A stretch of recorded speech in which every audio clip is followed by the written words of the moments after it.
Hello and welcome back. In this video we're going to look at the market value.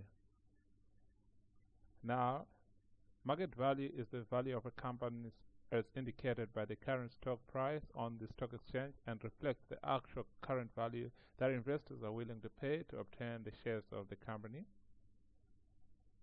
The market value of a share is determined by the demand and supply. That is, how eager or not investors are willing to participate in the company's future. Now you have to know that such a value is affected by the actions and opinion of investors and their fears, their guesses, investment policy, etc.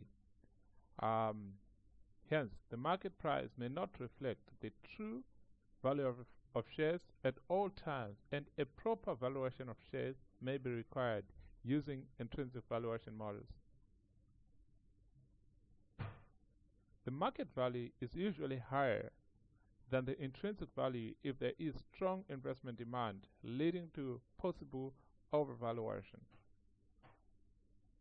The opposite is true if there is weak investment demand, which may result in the undervaluation of the company.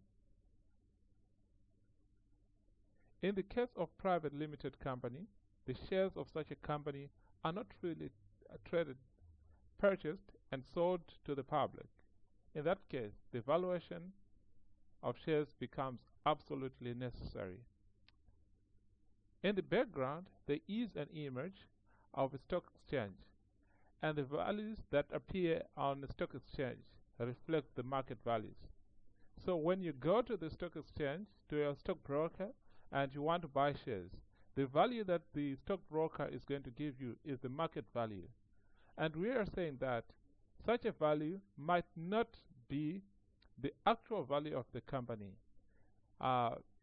It can be an overvaluation or an undervaluation, depending on the demand and supply of the shares of the company.